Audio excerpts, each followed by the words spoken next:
नमस्कार दोस्तों, इस वीडियो में बीएसएससी कार्यालय परिचारी यानी ऑफिस अटेंडेंट का जो प्रैक्टिस सेट नंबर हम 4 कवर करने वाले हैं। इससे पहले मैंने 3 सेट करा दिया हुआ है। इसके साथ साथ प्रीवियस क्वेश्चन का जो 3 सेट ऑलरेडी दिया हुआ है 2025 और 24 का, उसका प्लेलिस्ट बना दिया गया। अब जाकर उस वीडियो को जरूर देख लीजिएगा। तो चलिए शुरू करते हैं। जो लोग नए हैं चैनल को सब्सक्राइब जरूर कर लीजिएगा और वीडियो को लाइक कर दीजिएगा। तो जैसे सबसे पहले हम जीएस कंप्लीट करते हैं, उसके बाद हिंदी और लास्ट में हम मैथ के भी 30 प्रश्न कंप्लीट कर लेते हैं। टोटल आपको 100 का 100 क्वेश्चन हम कराने वाले हैं। तो चलिए शुरू। फर्स्ट क्वेश्चन देखिए, निम्नलिखित में से भारत का राष्ट्रीय पेड़ क्या हो जाएगा। सभी को पता है 31 का राइट आंसर जो होगा बरगद हो जाएगा। भारत का जो राष्ट्रीय पेड़ जो होगा वो बरगद हो जाएगा।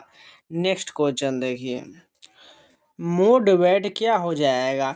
32 का राइट आंसर की बात करिए उत्पाद कर हो जाएगा। मोड वेट जो होता है ये उत्पाद कर होता है।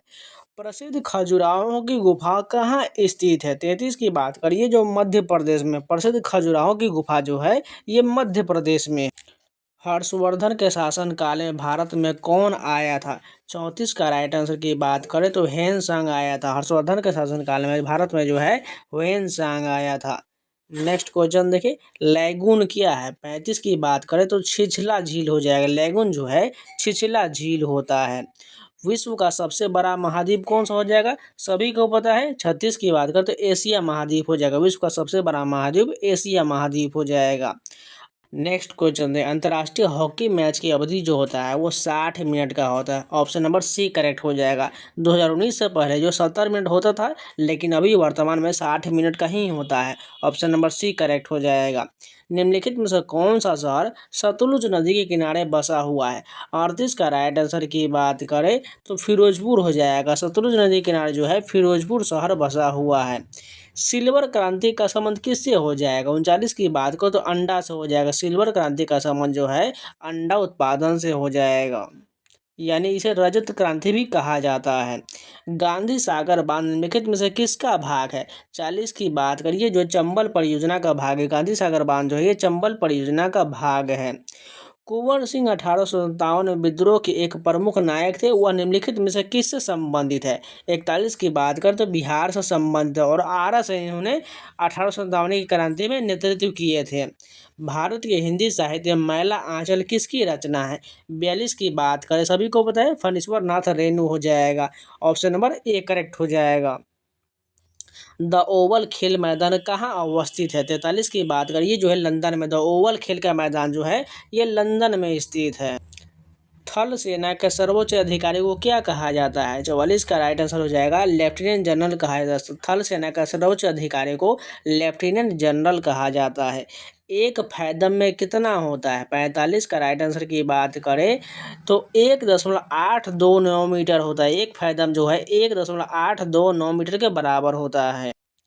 एलईडी का आविष्कार किसने किया था। 46 का राइट आंसर की बात करें तो निक होलोनियाक ने किया था। एलईडी का आविष्कार जो निक होलोनियाक ने किया था। टेलुरियम ये उस समूह में है जिसमें यह किसमें होता है। 47 की बात करिए जो होगा ऑक्सीजन हो जाएगा। टेलुरियम में उसी समूह में है जिसमें ऑक्सीजन होता है। साबुन द्वारा निर्मल क्या सिद्धांत है। 48 का राइट आंसर की बात करें पृष्ठ तनाव हो जाएगा। साबुन द्वारा निर्मलन का जो है सिद्धांत पृष्ठ तनाव होता है। हाइग्रोमीटर से क्या मापा जाता है। 49 का राइट आंसर की बात करें इसमें वायुमंडलीय आर्द्रता को मापा जाता है। प्रत्येक गर्म वस्तु उत्सर्जित करता है, क्या उत्सर्जित करता है। 50 की बात करें तो अवरक्त किरण जो है प्रत्येक गर्म वस्तु उत्सर्जित करता है।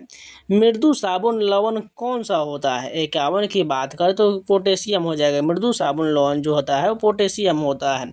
रॉकेट किस सिद्धांत पर कार्य करता है, सभी को पता है। 52 की राइट आंसर होगा रेखीय संवेग संरक्षण पर रॉकेट कार्य करता है।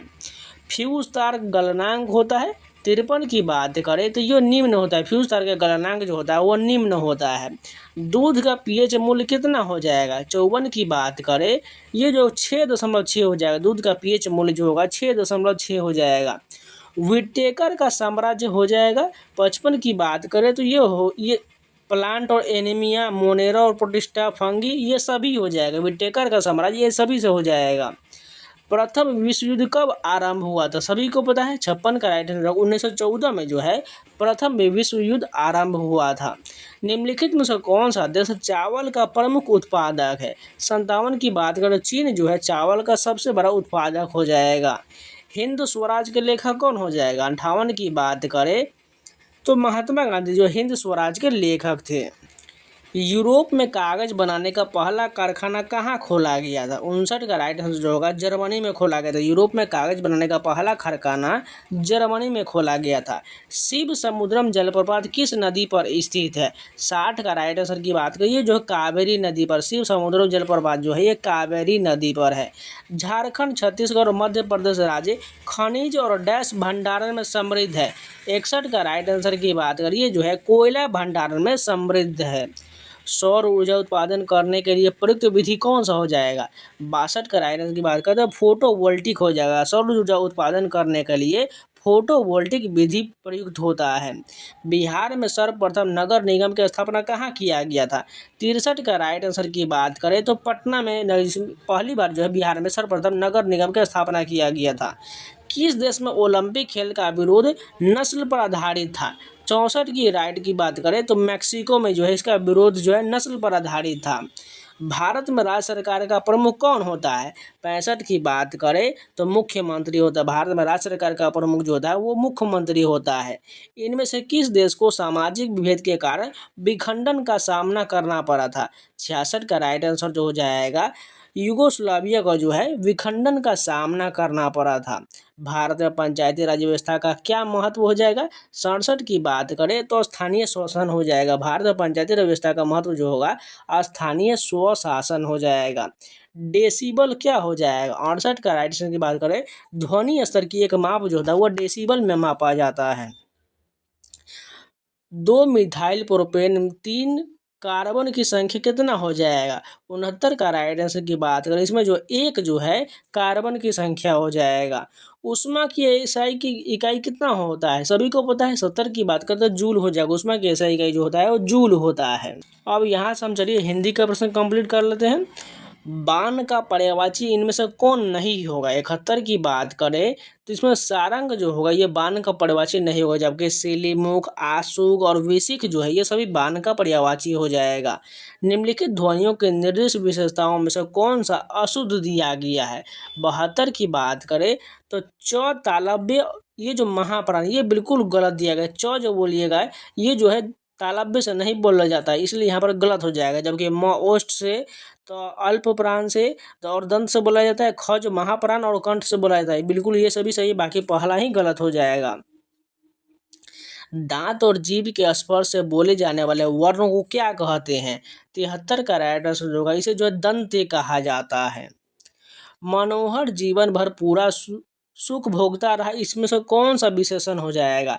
74 की बात करें इसमें परिमाणवाचक विशेषण हो जाएगा। वह बहुत अच्छा लड़का है वाक्य में वह कौन सा सर्वनाम हो जाएगा? 75 की बात करें तो निश्चयवाचक सर्वनाम हो जाएगा कि वह देखिए निश्चित किया जा रहा है। देखिए वह बहुत अच्छा लड़का है यानी कोई पर्सन जो है निश्चित है, यानी यहाँ पर निश्चयवाचक बिल्कुल संबंध सही हो जाएगा। अयोगवाह कहा जाता है। 76 की बात करें इसे क्या कहा जाता है? विसर्ग को जो है अयोगवाह कहा जाता है। मिट्टी का मादो होने का अर्थ क्या हो जाएगा? 77 की बात करें तो बहुत ही मूर्ख हो जाएगा। ऑप्शन नंबर बी सही हो जाएगा। निम्नलिखित शब्दों में से किसमें उपसर्ग का निर्देश जो है अशुद्ध दिया गया है? 78 की बात करें तो निम्न जोर अजित जो है निमज्जित ये बिल्कुल जो है गलत दिया गया, जबकि उत जोर ग्रीब उद्गीब हो जाएगा। अध जोर सेरा अधसेरा हो जाएगा। नी जोर खरा निखरा हो जाएगा। किस शब्द में तत्पुरुष समास दिया गया? 79 का राइट आंसर की बात करें तो इसमें जो मधुमक्खी में जो है तत्पुरुष समास हो जाएगा। चांदनी चौक में कौन सी संज्ञा होगा? 80 की बात करें तो व्यक्तिवाचक संज्ञा हो। चांदनी चौक में जो है यानी किसी जो है नाम की बात किया जा रही है यानी चांदनी चौक जो है तो इस यहाँ पर व्यक्तिवाचक बिल्कुल करेक्ट हो जाएगा। आयुष्मान का स्त्रीलिंग क्या हो जाएगा? 81 का राइट आंसर की बात करें तो आयुष्मती हो जाएगा। सभी को पता है आयुष्मान का जो है स्त्रीलिंग आयुष्मती हो जाएगा। देवेंद्र का संधि विच्छेद क्या हो जाएगा? 82 की बात करो देव जोड़ इंद्र हो जाएगा। देवेंद्र का संधि विच्छेद देव जोड़ इंद्र होगा। नेक्स्ट क्वेश्चन देखें शताब्दी शब्द उदाहरण है, ये किसका उदाहरण है? 83 की बात करिए जो है द्विगु समास का उदाहरण हो जाएगा। शताब्दी जो होगा वो द्विगु समास का उदाहरण हो जाएगा। देखिए यहाँ पर जो है क्या संख्या की बात कर रहा है उस जैसे मैं आपको बताया था, संख्या जब भी रहे आपको द्विगु समास लगा लेना है। तिरंगा में कौन सा समास हो जाएगा? 84 का राइट आंसर की बात करें तो द्विगु समास हो जाएगा। तिरंगा में जो है द्विगु समास, देखिए यहाँ पर 3 रंगों का जो है, तो यहाँ पर 3 आ रहा है, यहाँ पर द्विगु समास हो जाएगा। गद्यांश को पढ़कर प्रश्न का उत्तर दीजिए। चलिए फटाफट पढ़ लेते हैं। भारत माता को हम नमन करते हैं। उत्तर में हिमालय इसका प्रहरी है, दक्षिण में हिंद महासागर उसका चरण पर खाता है, पश्चिम में कच्छ की खाड़ी और पूरब में बांग्लादेश है। गंगा जमुना नर्मदा ताप्ती कृष्णा गोदावरी ब्रह्मपुत्र आदि नदियाँ भारत के मैदानी क्षेत्रों की शोभा बढ़ाता है। खेतों में लहरती फसलें और बागों में पके फलों की बहार भारत माता का उपहार है। प्रत्येक धर्म का व्यक्ति भारत माँ का सपूत है, सबकी प्रिय है भारत माता। अब यहाँ पर क्वेश्चन दिया गया है, प्रहरी का अर्थ क्या हो जाएगा? 85 का राइट आंसर की बात करें तो इसमें द्वारपाल, पहरेदार, चौकीदार ये सभी हो जाए, उपयुक्त सभी करेक्ट हो जाएगा। सीता किताब पढ़ती है, वाक्य के अनुसार निम्नलिखित में से कौन सा विकल्प सही हो जाएगा? 86 का राइट आंसर की बात करें इसमें से कौन सही होगा? सीता का जो है उद्देश्य हो जाएगा, इसमें जो सीता का जो है उद्देश्य हो जाएगा। अयोध्या के राजा दशरथ के 4 पुत्र थे, इसमें कौन सा पदबंध हो जाएगा? 87 की बात करें इसमें जो होगा संज्ञा पदबंध हो जाएगा। अयोध्या का राजा दशरथ के 4 पुत्र थे, इसमें जो है कौन पदबंध है? संज्ञा पदबंध है। निम्नलिखित में से भाववाचक का उदाहरण कौन सा हो जाएगा? 88 की बात करें, थोड़ी देर से सो लिया जाए, तो यहाँ पर देखिए भाव उत्पन्न हो रहा है, यही वाला भाववाच्य हो जाएगा। आचार्य विश्वनाथ ने अपनी रचना साहित्य दर्पण में कितने काव्य गुणों को स्वीकार किया है? 89 का राइट आंसर की बात करें 3 का स्वीकार किया। काव्य गुण कितना हो जाएगा? 3 हो जाएगा। प्रसिद्ध ग्रंथ रस मीमांसा का रचयिता कौन हो जाएगा? 90 का राइट आंसर होगा आचार्य रामचंद्र शुक्ल हो जाएगा। रस मीमांसा का रचयिता जो है आचार्य रामचंद्र शुक्ल हो जाएगा। नौबत खाने में इबादत का लेखक कौन हो जाएगा? 91 की बात कर इसका राइट आंसर जो होगा यतीन्द्र मिश्र हो जाएगा। नौबत खाने में इबादत के लेखक जो है यतीन्द्र मिश्र हो जाएगा, और ये आपको 10th की किताब में मिल जाएगा। नौबत खाने इबादत में बिस्मिल्लाह खाने का संबंध किस वाद्य यंत्र से था? 92 की बात कर सभी को पता है शहनाई वादन से हो जाएगा। शिक्षा और संस्कृति पाठ के लेखक कौन है? 93 की बात करें तो महात्मा गांधी हो जाएगा। शिक्षा और संस्कृति पाठ के लेखक महात्मा गांधी है। महात्मा गांधी के अनुसार शिक्षा का सर्वोत्तम साधन क्या हो जाएगा? 94 का राइट आंसर होगा अहिंसक प्रतिरोध हो जाएगा। महात्मा गांधी के अनुसार शिक्षा का सर्वोत्तम साधन अहिंसक प्रतिरोध होगा। राम बिनु बिरथे जागी जन्मा कविता के कवि कौन है? 95 की बात करें तो गुरु नानक हो जाएगा। गुरु नानक ने राम बिनु बिरथे जागे जन्मा कविता में किसके नाम की महिमा का वर्णन किया है? 96 की बात करें इसमें जो है राम के महिमा की वर्णन किया गया है। प्रेम आईनी श्री राधिका कविता के कवि कौन है? 97 की बात करें इसके जो है कवि जो है रस खान है। प्रेम आईनी श्री राधिका कविता माली मलिन किसे कहा गया है? 98 की बात करें तो राधा कृष्ण को जो है माली मलिन कहा गया है। आति सुधो स्नेह को मार्ग है कविता के कवि कौन है? 99 की बात करें इसके कवि जो हो जाएगा धनानंद हो जाएगा। आति सुधो स्नेह का मार्ग है, इसके कवि जो है धनानंद है। अति सुधो स्नेह को मार्ग है कविता में नहीं किसे कहा गया है? 100 की बात करें इसमें जो है सुजान को जो है नहीं कहा गया है। अब यहाँ पर हम कंप्लीट हो गया हिंदी का। अब चलिए मैथ का कंप्लीट करते हैं। फर्स्ट क्वेश्चन ही अलजेब्रा का क्वेश्चन दिया गया, इसको बना लेते हैं। सबसे पहले देखिए यहाँ पर x⁴ प्लस 1/x⁴ बराबर 14 दिया गया है। हमें निकालना है x का क्यूब। तो पहले क्या करते हैं स्क्वायर निकालेंगे, फिर स्क्वायर से हम x का मान निकालेंगे, उसके बाद हम x क्यूब निकालेंगे। तो चलिए इसको पहले मिटाते हैं। तो यहाँ पर हम निकालेंगे पहले क्या निकालेंगे x² प्लस 1/x² निकालेंगे। तो ये जो इसका मान आ जाएगा √100 जो हो जाएगा, √100 क्या होगा ये k+2 हो जाएगा। ठीक है, तो यहाँ k का मान कितना है 14 हो जाएगा। तो 14 यहाँ पर रखेंगे प्लस 2 16 हो जाएगा। जब 16 को बाहर निकालेंगे रूट हटाएंगे तो 4 बचेगा, यानी x² प्लस 1/x² मान कितना आ गया 4 आ गया। अब हम क्या निकालेंगे x प्लस 1/x निकालेंगे। तो इसका मान कितना हो जाएगा? इसका मान जो होगा √100 फिर से k+2 ही होगा, यानी 4 + 2 जोड़ेंगे तो कितना हो जाएगा √100 6 हो जाएगा। हमने दोनों का मान निकाल लेगा। अब इस मान से हम x³ का मान निकालेंगे। तो x³ का मान क्या होता है k³ - 3k होता है, यानी √6 का क्यूब करेंगे -3k, यानी 3k जब बनेगा √6 हो जाएगा, यानी 6 का क्यूब कितना हो जाएगा 6 का क्यूब जो होगा 6 √ अगर स्क्वायर करेंगे तो एक 6 बाहर निकल जाएगा और एक 6 बच ही जाएगा, तो 6√6 माइनस 3√6 हो जाएगा। तो बचेगा कितना, 6 में से 3 गया, 3√6 बचेगा। 3√6 कहाँ पर है, ऑप्शन नंबर पहला वाला करेक्ट हो जाएगा। उम्मीद है आप लोगों को समझ में आ गया होगा, नहीं समझ में आया तो कमेंट में बता दीजिएगा। नेक्स्ट क्वेश्चन है x प्लस वाई बराबर 2z है, तो यहाँ पर x बटा x minus Z plus Z बटा वाई माइनस जेड का मान क्या होगा। तो सबसे पहले देखिए इस मान से हम क्या निकालते हैं, हमें इसके बराबर लाने हैं तभी इसका समीकरण निकाल पाएंगे। जैसे x प्लस वाई बराबर क्या दिया गया है, 2z दिया गया है, तो 2z को हम क्या लिख सकते हैं, z प्लस जेड तो लिख सकते हैं ना। अगर देखिए एक जेड को इधर लाएंगे तो x माइनस जेड और इधर में क्या हो जाएगा, z माइनस वाई हो जाएगा। ये हमारा समीकरण जो फर्स्ट हो जाएगा। अभी समीकरण का मान हम इस वाले में रखेंगे, ठीक है, यानी x माइनस जेड के जगह पर हम z माइनस वाई रखेंगे, जिससे हमारा सारा समीकरण कंप्लीट होगा। समीकरण हमने 1 इतना निकाला था, इसमें हम मान रखना था, यानी x बटा क्या हो जाएगा, x माइनस जेड के जगह हम z माइनस वाई रखेंगे। अब यहाँ पर देखिए इसको हम क्या करते हैं, माइनस में प्लस को माइनस में कर देंगे तो इसका मान भी हम चेंज होगा, यानी माइनस यहाँ पर कर लेते हैं, z जो है अब यहाँ पर दोनों z माइनस वाई आ जाएगा, उल्टा आ जाएगा, ठीक। अब ये हो गया। अब इसको हम समीकरण कर लेते हैं, z माइनस वाई का एलसीएम क्या होगा, z माइनस वाई होगा, ऊपर में क्या हो जाएगा, x माइनस जेड हो जाएगा। अब देखिए फिर से जो यहाँ पर ऊपर में आ गया x माइनस जेड, इसका मान क्या हो जाएगा, z माइनस वाई रखे हैं, यानी z माइनस ऊपर में y हो जाएगा, नीचे में भी z माइनस वाई होगा। जब एक दूसरे से कट जाएगा तो बचेगा कितना, एक बचेगा। एक देखिए कहाँ पर लिख रहा है, ऑप्शन नंबर सी करेक्ट हो जाएगा। नेक्स्ट क्वेश्चन देखिए, यदि 15% लाभ और 15% हानि का अंतर 450 रुपया है तो क्रय मूल्य क्या होगा। एकदम इजी क्वेश्चन, इसको हम थोड़ा साइड में करते हैं जिससे आपको बनाने में हमको दिखेगा। यहाँ पर देखिए 15% यहाँ पर प्रॉफिट है और यहाँ पर हानि, इन दोनों को ऐड कर दीजिए। जब भी आपको जो अपोजिट दिखे इन दोनों को ऐड कर दीजिए, यानी 30% का मान कितना दिया गया है, 450 दिया गया है। बस इसको डिवाइड कर दीजिए, यानी इसको लाएंगे 30 इधर डिवाइड कर दीजिए, यानी 1 0 से 1 0 कट जाएगा, 3 से इसको काटेंगे 15 मरते कट जाएगा, और उसमें परसेंटेज के लिए 2 जीरो लगा दीजिए, तो 1500 कहाँ पर है, ऑप्शन नंबर सी करेक्ट हो जाएगा। नेक्स्ट क्वेश्चन देखिए, 49 के पावर 15 माइनस 1 की संख्या से पूर्णतः विभाजित होगा।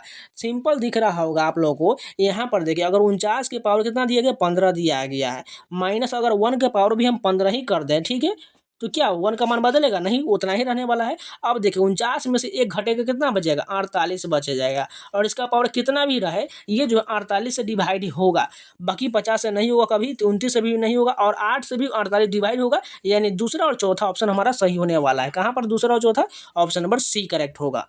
नेक्स्ट क्वेश्चन देखिए, दो सतत विषम संख्याओं का गुणनफल 6723 है तो छोटी संख्या का वर्गमूल क्या होगा।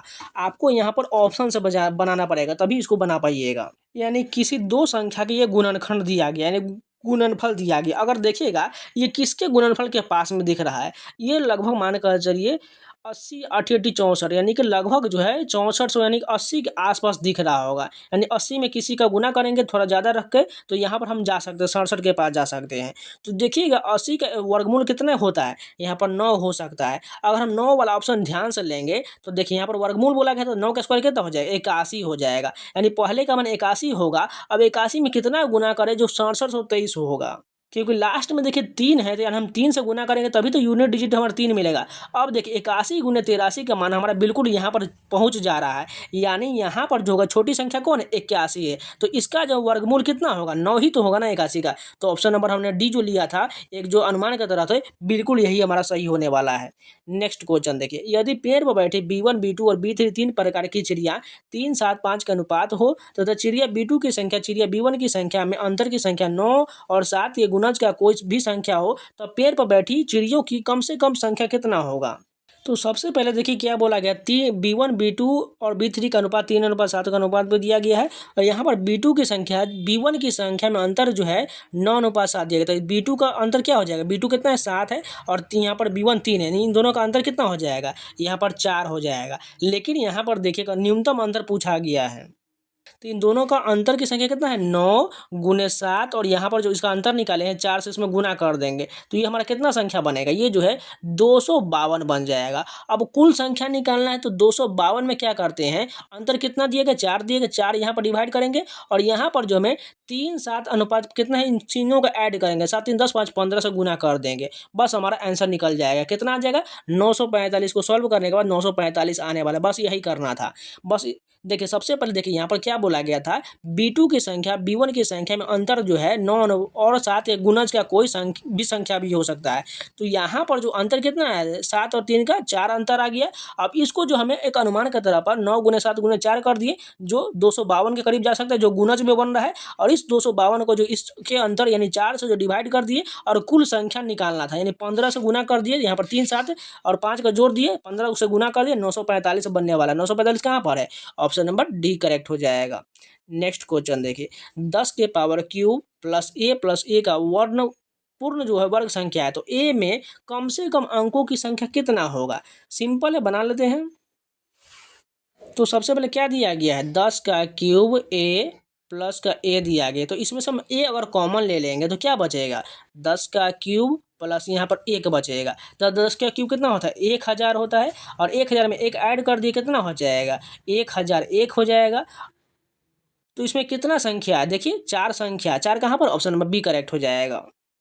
नेक्स्ट क्वेश्चन देखिए, पिता और पुत्र की वर्तमान आयु का योग 68 वर्ष है। 8 वर्ष पूर्व उनकी आयु का अनुपात 12:1 था। 4 वर्ष बाद उनकी आयु का अनुपात कितना होगा। सिंपल है, तो यहाँ पर हम तो सबसे पहले देखिए यहाँ पर पिता और पुत्र के वर्तमान आयु दिया गया 68 वर्ष, तो यहाँ पर फादर लिख लेते हैं, यहाँ पर सन लिख लेते हैं। दोनों का आयु वर्तमान का दिया गया 68 वर्ष है, लेकिन 8 वर्ष पूर्व उनकी आयु का अनुपात 12:1 दिया गया। ये जो है अनुपात दिया गया 12:1 जो है, ये 8 वर्ष पहले का है, तो दोनों का कितना हो जाएगा, 8 8 16 हो जाएगा। तो इन कुल में से जो हम 16 घटा लेंगे तो कितना बचेगा, 52 बचेगा। अब इनका कुल योग कितना हो जाएगा, 13, यानी 13 से इसको डिवाइड करेंगे तो मान हमारा कितना आ गया, 4 आ गया। अभी 4 को इसमें गुना करेंगे तो फादर का 12 चौका 48 हो जाएगा, और ये वाला कितना हो जाएगा, 4 से गुना करेंगे तो 4 हो जाएगा। अब देखिए यहाँ पर ये जो है 8 वर्ष पूर्व का आयु निकल के आया, तो हमें कितना निकलना है, 4 वर्ष बाद, यानी वर्तमान से 4 वर्ष बाद। यानी पहले 8 वर्ष तो हमने घटा दिया था, तो 8 भी जोड़ेंगे और 4 भी जोड़ेंगे, तभी तो वर्तमान से 4 वर्ष बाद का आयु निकल पाएगा ना। यानी इसमें 12 जोड़ दीजिए, और इसमें जो कितना जोड़ेंगे, इसमें भी 12 जोड़ेंगे, तो कितना हो जाएगा, 48 12 ये 60 हो जाएगा, और ये कितना हो जाएगा, 12 4 16 हो जाएगा। काट लेते हैं, तो ये 4 से काटेंगे 15 मरतबे जाएगा, और ये 4 से काटेंगे 4 मरतबे होगा, 15:4 हमारा आंसर होगा। कहाँ पर है, ऑप्शन नंबर सी करेक्ट होगा। नेक्स्ट क्वेश्चन देखिए, 9/7 का पावर 3 दिया गया, गुने यहाँ पर उसी प्रकार दिया गया, तो इसका मान निकालना है। तो हमें क्या करना है, इन दोनों का जो है इसके बराबर लाएंगे तभी हमारा आंसर आने वाला है। तो लिख लेते हैं फटाफट। तो देखिए 9/7 को जो हम क्या करते हैं, उल्टा कर देते, तो 7/9, और यहाँ पर पावर 3 में जो है ये माइनस में बदल जाएगा, ठीक, क्योंकि जब इसको हम पलट देंगे तो ये माइनस में बदल जाएगा, और नीचे में एक आ जाएगा, तो एक को तो छोड़िए दीजिए। उसके बाद 49/81 है, इसको क्या करते हैं, इसका जो स्क्वायर हम हटा देंगे तो क्या बचेगा, 7/9 हो जाएगा, ठीक, 7/9। और उस ऊपर में कितना हो जाएगा, ये जो है स्क्वायर इसमें हटा दिए हैं, तो इसमें जाकर जुड़ जाएगा, यानी 2 का पावर इसमें जाएगा, यानी 4x माइनस का कितना हो जाएगा, ये जो है 6 हो जाएगा। सॉरी, दुगना तो होगा, यानी 12 हो जाएगा। 4x माइनस 12, 2 से गुना कर दी, क्योंकि स्क्वायर हमने हटा दिया, यानी 7/9 का स्क्वायर जो है 49 होता है। तो उसी प्रकार हमने इसका पावर इसमें गुना कर दी, तो 4x माइनस 12 हो गया, बराबर में 7/9 का जो पावर कितना है, 9 दिया गया है। अब फिर से एक बार और कैलकुलेट करते हैं, तो यहाँ पर कितना दिया गया, 7/9 ये भी है, और माइनस का 3 यहाँ पर, इसको और इसको में ऐड कर देते हैं, तो 7/9 का जो पावर होगा -3 प्लस का 4x माइनस का 12 आ जाएगा। अब देखिए यहाँ पर जो ये बराबर में कितना दिया गया, 7/9 का पावर 9, तो इस पावर को इस पावर से हम कैलकुलेट करेंगे, ठीक है। तो यहाँ पर लिख लेते हैं, तो देखिए -3 यहाँ पर है, तो ये जाएगा इधर में, तो प्लस हो जाएगा, 9 3 12 हो जाएगा, और यहाँ पर माइनस का 12 दिया गया है, तो ये भी उधर जाएगा, तो कितना 12 12 24 हो जाएगा, यानी 4x का मान जो आ जाएगा वो 24 दिया गया। तो x का मान कितना हो जाएगा, 4 से काट दीजिए, 6 हो जाएगा। x का मान कितना आ गया, 6। 6 कहाँ पर, देखिए ऑप्शन नंबर ए करेक्ट हो जाएगा। बस इतना ही करना था। नेक्स्ट क्वेश्चन, अगर आप लोग को समझ में नहीं आएगा तो सॉल्यूशन पीडीएफ जो है मैथ का, मैं आपको टेलीग्राम पर अपलोड कर देंगे, वहां से आप लोग देख लीजिएगा। एक मूलधन साधारण ब्याज की दर से 10 वर्षों में अपने का दोगुना हो जाता है, तो ब्याज की दर क्या हो जाएगा। एकदम सिंपल क्वेश्चन है। मान के चलिए मूलधन 100 है, तो साधारण ब्याज की दर से 10 वर्षों में दुगुना हो जाता है, कितना हो गया, 200। मान के चलिए दुगुना, तभी तो 200 होगा ना। इसमें ब्याज कितना मिल गया, 100 का मिल गया, तो ब्याज 100 मिल गया, तो अब हम क्या निकाल सकते हैं, ब्याज गुने 100 बटा मूलधन कितना है, 100 माने हैं, गुने दर कितना दिया गया है, समय दिया गया 10, तो दर निकल जाएगा ना। 100 से 100 काट दिए, 10 से काटिए 10 मरतबे, तो 10% कहाँ पर, ऑप्शन नंबर ए करेक्ट हो जाएगा। नेक्स्ट क्वेश्चन देखिए, √15 कैसी संख्या, 11 की बात अगर सभी को पता है, अपरिमेय संख्या है। नेक्स्ट क्वेश्चन देखिए, ए और एक का जो मौसा कितना हो जाएगा। देखिए जब भी आप HCF निकालते हैं तो उसमें कोई अगर फैक्टर नहीं दिखे तो सिंपल जो है उसका HCF जो है 1 होता है। ऑप्शन नंबर बी करेक्ट हो जाएगा। नेक्स्ट क्वेश्चन देखिए, भाज्य ए और भाजक बी के लिए ए बराबर BQ प्लस आर में शेषफल आर के लिए कौन सा संबंध सही होगा। इसका राइट आंसर जो होगा ऑप्शन नंबर सी बिल्कुल करेक्ट हो जाएगा। बस इसमें कुछ नहीं करना था, बस इसमें आपको मान रख के आप चेक कर सकते हैं या डायरेक्ट इसको याद ही कर लीजिए। नेक्स्ट क्वेश्चन देखिए, एक पंखे का सूची मूल्य 1500 रुपये है और सूची मूल्य पर 20% का बटा दिया जाता है। अब किसी ग्राहक को कितना अतिरिक्त बटा दिया जाए कि शुद्ध मूल्य जो है 1104 रुपया हो जाए। सिंपल क्वेश्चन, चलिए फटाफट इसको भी बना लेते हैं। तो सबसे पहले कितना है, 1500 दिया गया, सूची मूल्य दिया गया, इस पर 20% का बट्टा दिया, कितना में बेचा गया होगा, 80% पर बेचा गया हो तो 2 जीरो से 2 जीरो काट दिए, 15 8 कितना हो जाए 120, यानी 1200 रुपया में बेच दिया। लेकिन वो 1200 में बेचा नहीं, उसका जो है 1104 रुपये में बेचना है क्योंकि अतिरिक्त बट्टा इस पर देना है। तो 1104 इसमें से घटा दे के देखिए कितना और दिया गया था छूट, 10 में से 4 गया 6 और ये 10 में से 9 का ये हो जाएगा, एक पावर दिया तो 9 ही बचेगा। अब ये 96 रुपये का और छूट दिया है तो इसका हमें बट्टा निकालना है। तो 96 का रुपये का छूट दे दिया है तो बट्टा क्या होता है, छूट बटा पहले कितना था मान 1200 गुने 100 कर दीजिए, बस यही हमारा जो है छूट परसेंट निकल के आ जाएगा। तो 2 जीरो से 2 जीरो, 12 से काटिए 96, 8% होगा। देखते हैं कहाँ पर है, ऑप्शन नंबर डी करेक्ट हो जाएगा।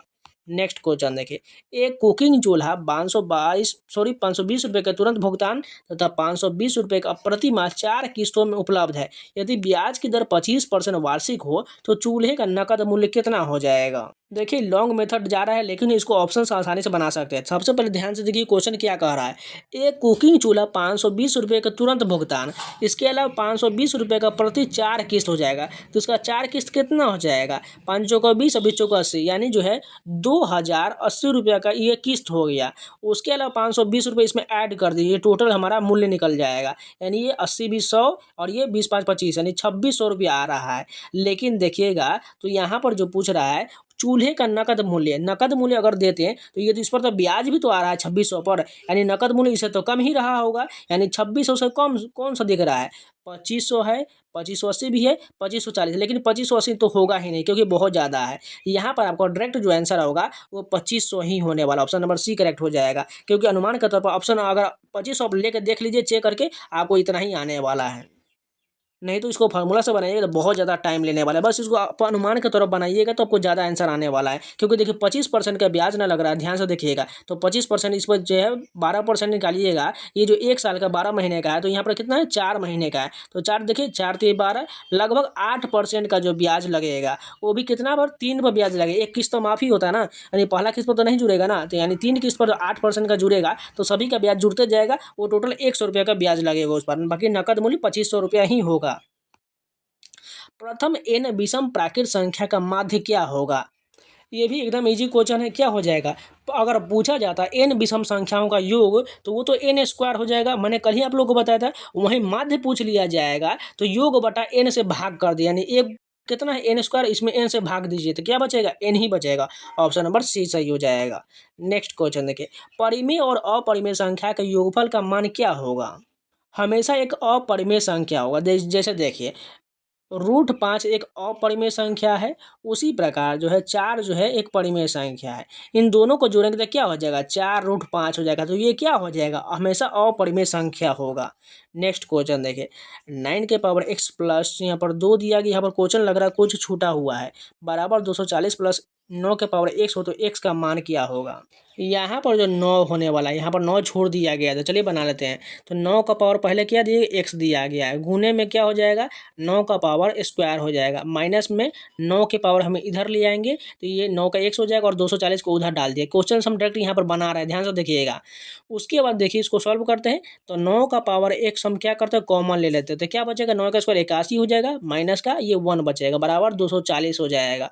अब यहाँ जो हम 9 को क्या लिख सकते हैं, 3 का पावर स्क्वायर तो लिख सकते हैं ना, 3 का स्क्वायर क्या होता है 9 होता है, उसके बराबर में 240 बटा ये 81 में से 1 जाएगा तो 80 बचेगा, 80 से डिवाइड कर दिए, इसको कितना बार 3 मरतबे कट जाएगा। तो 3 के पावर 2x बराबर 3 के पावर क्या हो जाएगा 1 हो जाएगा, यानी इसका पावर मान के जो 1 है तो यहाँ 2x बराबर 1 हो जाएगा। तो x का मान क्या हो जाएगा, x का मान जो 1/2 हो जाएगा, यानी 0.5 होने वाला, कहाँ पर है, ऑप्शन देखिए सी करेक्ट हो जाएगा।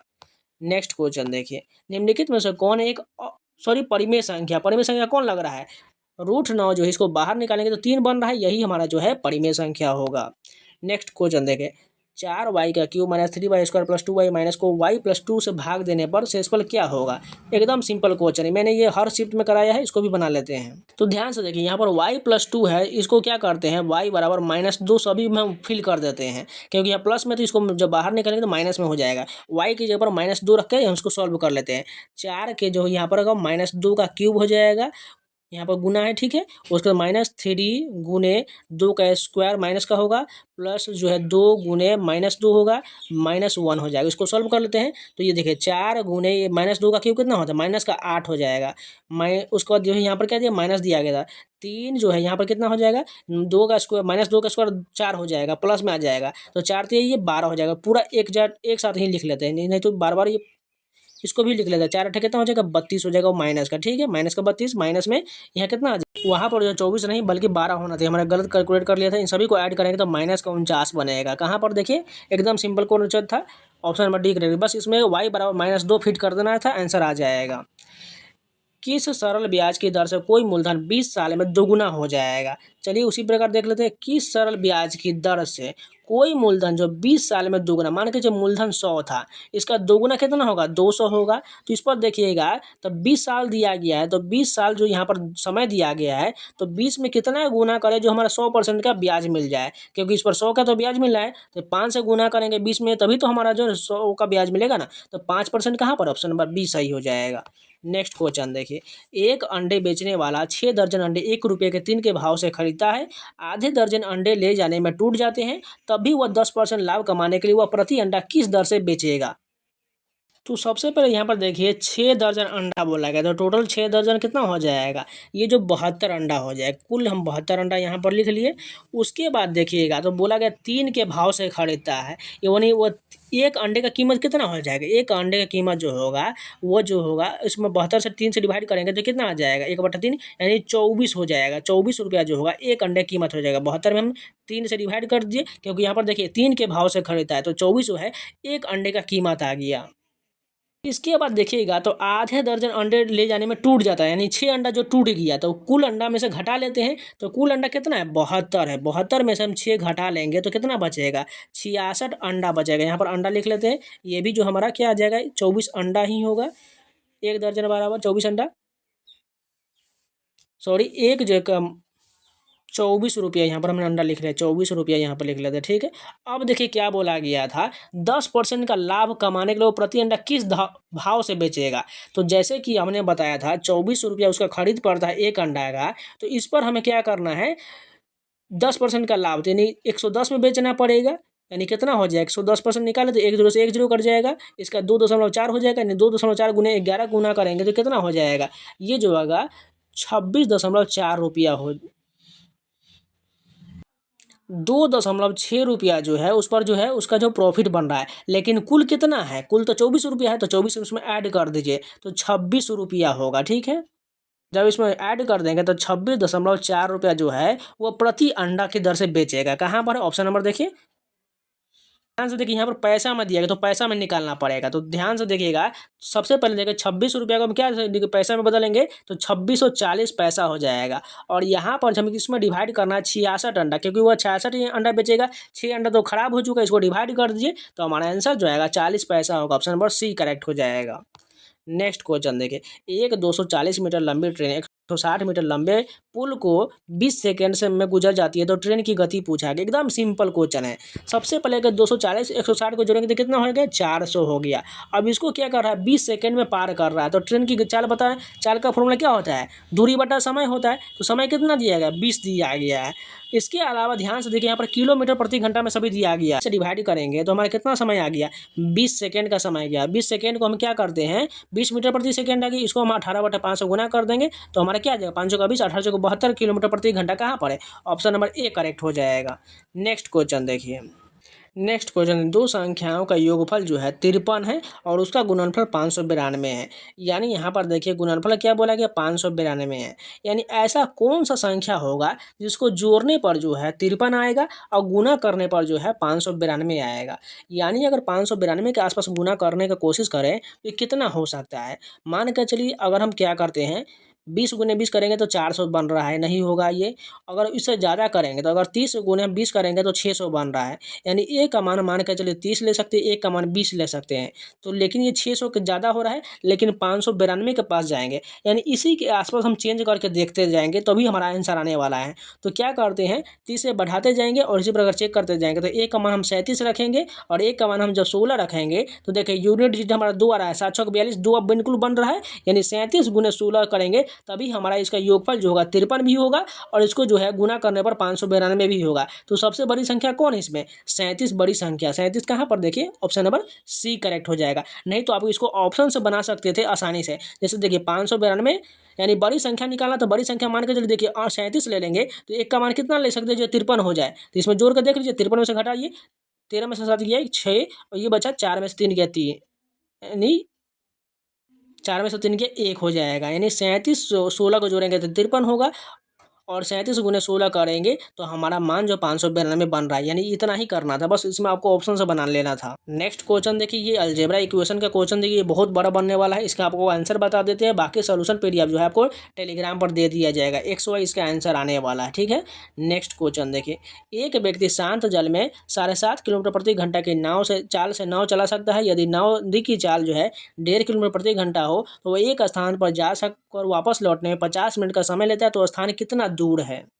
तो सबसे पहले देखिए यहाँ पर हम नदी की दिशा में अगर चाल निकालेंगे, नदी की दिशा में चाल तो कितना दिया गया, शांत जल में 7.5 घंटा दिया गया। तो 7.5 लिख लेते हैं और इसमें नदी की दिशा में जोड़ेंगे तो यानी 1.5 जो इसका जो है क्या दिएगा, नदी के चाल इसमें जुड़ जाएगा, क्योंकि नदी के साथ चलेंगे तो उसमें बहाव उसको साथ लेकर न जाएगा। ये कितना हो जाएगा, ये जो 8 1 9 हो जाएगा। अब क्या करते हैं हम इसमें, अगर नदी के दिशा के विपरीत जाएंगे तो इसमें से घटाएंगे, 7.5 में से हम 1.5 घटाएंगे तो क्या आ जाएगा, यानी 5 का 5 0, 7 में से गया 6, यानी 9 और 6 माना गया। ये जो हमारा ये जो नदी की दिशा के साथ हो गया, यानी कि नदी की दिशा के साथ, और ये नदी के विपरीत दिशा की ओर हो गया, ठीक है।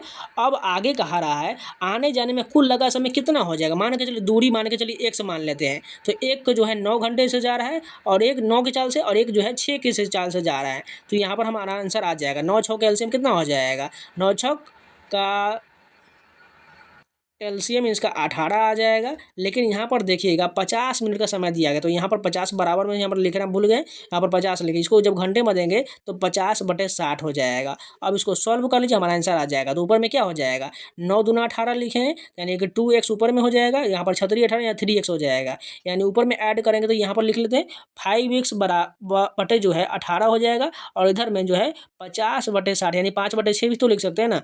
अब इसको कैलकुलेट कर लेते हैं, हमारा आंसर आ जाएगा। यानी x बराबर क्या हो जाएगा, x यहाँ पर हम लिख लेते हैं, ध्यान से देखिएगा। x बराबर जो होगा सभी को आपस में कैलकुलेट करेंगे तो हमारा आंसर निकल जाएगा। तो 18 ऊपर में जाएगा, 18 गुने 5 हो जाएगा, और नीचे में क्या हो जाएगा, ये जो होगा 6 गुने 5 हो जाएगा, क्योंकि हमने यहाँ पर x को निकाल दिए हैं। इसको गुना करिए, 5 से 5 कट जाएगा, 6 से 3 मरतबे कट जाएगा। 3 किलोमीटर का दूरी होगा, कहाँ पर, ऑप्शन नंबर ए करेक्ट हो जाएगा। नेक्स्ट क्वेश्चन देखिए, एक परीक्षा में 65% परीक्षार्थी पास हुए, यदि फेल अभ्यर्थियों की संख्या 420 है तो कुल परीक्षार्थी की संख्या क्या होगा। ध्यान से देखिए 65% परीक्षार्थी पास हुए थे, फेल कितना हुआ, 35% फेल हुआ। 35 का मान कितना दिया गया, 420 दिया गया, इसमें भाग कर दिए, यानी 35 यहाँ पर लिख लीजिए और परसेंटेज के लिए 100 से गुना कर लीजिए। अब यहाँ पर काट लेते हैं, तो यहाँ पर काटेंगे 7 5 35, 7 6 42, ऊपर में क्या हो जाएगा 60 और नीचे से काटेंगे तो ये 12 मरतबे काटेंगे। 1200 कहाँ पर है, ऑप्शन नंबर डी जो है करेक्ट हो जाएगा। कुल संख्या जो 1200 होगा। ए की आई बी से 20% अधिक है तो बी की आई ए से कितना परसेंट कम है। सिंपल क्वेश्चन है, ऊपर में कितना दिया गया 20 रखना है और अधिक बोला गया तो नीचे में 100 + 20 जोड़ दिए 120 हो जाएगा, और परसेंटेज के लिए 100 से गुना कर दीजिए। यहाँ पर 1 0 से 1 0, 2 6 12, 100/6 कितना हो जाएगा, सारा 16% हो जाएगा। 16.67 होता है, यानी एक नहीं दिया गया तो 16.6 बिल्कुल सही हो जाएगा। नेक्स्ट क्वेश्चन देखें, निम्नलिखित का मान ज्ञात करिए। बस इसमें कुछ नहीं करना है, सभी को ऐड कर लेना है, हमारा आंसर आ जाएगा। नहीं तो ध्यान से देखिएगा, ऐड नहीं करना चाहते कैलकुलेशन तो ध्यान से देखिए, यहाँ पर 1 2 3 यानी ये एक क्यूब हो जाएगा। यहाँ पर देखिए, यहाँ पर जो b का मान हो जाएगा ये b क्यूब हो जाएगा, +3a × b दिया गया। तो इसका फॉर्मूला क्या होता है, ये जो हो जाएगा a+b का होल क्यूब हो जाएगा। इसका फॉर्मूला यही होता है, इसको खोलिएगा तो इतना मान आ जाएगा, यानी a+b का होल क्यूब कर लेते हैं तो 4.27 प्लस में कितना दिया गया है 5.73 दिया गया। इन दोनों का ऐड करेंगे कितना बनेगा 10 बनेगा। 10 का क्यूब कितना होता है 1000। कहाँ पर है ऑप्शन नंबर सी करेक्ट हो जाएगा। नेक्स्ट क्वेश्चन देखिए, दो अंकों की संख्या में इकाई अंक दहाई अंक का दोगुना है। यदि अंकों को अदल बदल कर दिया जाए तो नई संख्या पुरानी संख्या से 27 अधिक होता है, तो पुरानी संख्या क्या होगा। एकदम सिंपल, इसको ऑप्शन से बनाइए ज़्यादा अच्छा बनेगा। सबसे पहले देखिए तो पुरानी संख्या क्या होगा। अगर मान के चलिए यहाँ पर देखिए, अगर सबसे पहले देखिए यहाँ पर 27 है तो यानी 9 वाला देखिए कौन संख्या है 9 9 9 6 3 ये और 36 ये। अगर मान के चलिए पहला ऑप्शन हम 36 ले लेते हैं, इससे बनाते हैं तो दो अंकों की संख्या में इकाई अंक दहाई अंक का दोगुना है। यानी ये जो बोला जा रहा है इकाई अंक कौन है 6 है, ये दहाई का दोगुना है 3 का दोगुना 6 बिल्कुल बन रहा है। और अंकों को अदल बदल करने पर यानी 63 हो जाएगा अदल बदल करने पर। तो नई संख्या जो होगा वो पुरानी संख्या से 27 अधिक होगा। देखिए 36 से 63 कितना अधिक है 27 अधिक है, यानी हमारा आंसर जो होगा वो 36 ही होगा। तो आज के इतने प्रश्न थे सारे कंप्लीट हो गए। उम्मीद आप लोग को वीडियो पसंद आएगा तो लाइक कर दीजिए, अगर नहीं है तो चैनल को सब्सक्राइब जरूर कर लीजिएगा। और इन सभी का पीडीएफ पाना चाहते हैं तो यहाँ पर टेलीग्राम दिख रहा होगा, टेलीग्राम के स्कैन कर लीजिए, टेलीग्राम पर जाकर सर्च कर लीजिएगा SSC एस्पिरेंट 7, वहाँ पर आपको फाइल सेक्शन में पीडीएफ मिल जाएगा। इसके अलावा जो है आप लोगों का BSSC के एग्जाम जो अब ऑनलाइन मेथड में होने वाला है, अगर आप लोगों ने वो बोर्ड देखा होगा जिसमें लिखा हुआ था BSSC इंटर लेवल का एग्जाम दिसंबर में होने वाला है और इसके जस्ट बाद से ऑफिस अटेंडेंट का एग्जाम जनवरी में हो जाएगा और आपका एग्जाम ऑनलाइन में होने वाला है। तो ऑनलाइन मॉक टेस्ट लगाना शुरू कर दीजिए, टेक्स्ट बुक का पास परचेज कर लीजिए, कूपन कोड सावन लगा लीजिएगा, SAWN आपको 12% का डिस्काउंट मिल जाएगा। आपके सभी एग्जाम चाहे BSSC हो, SSC हो, रेलवे हो, बैंकिंग हो या कोई भी स्टेट एग्जाम हो, बिहार पुलिस हो, यूपी पुलिस हो, 900+ एग्जाम का mock test, sectional test, chapter test ये सारा मिल जाएगा और बहुत सारा टेस्ट मिल जाएगा। जाके आप लोग मॉक परचेज कर लीजिए, आपको मात्र 571 में 1 साल का पासवर्ड मिल जाएगा, कूपन कोड निकाल लीजिएगा, आपको मात्र डिस्काउंट होने के बाद इतना ही प्राइस में मिल जाएगा। जाकर जल्दी परचेज कर लीजिए और अपना मॉक लगाना शुरू कर दीजिए, कूपन कोड सावन अप्लाई कर लीजिएगा, आपके सारे एग्जाम का मॉक टेस्ट मिल जाएगा। तो चलिए मिलते हैं नए वीडियो से, तब तक के लिए अगर कोई भी डाउट हो या कोई भी क्वेश्चन है तो कमेंट में जरूर पूछ लीजिएगा, हो सके तो अपने दोस्तों के पास जरूर शेयर कर दीजिएगा।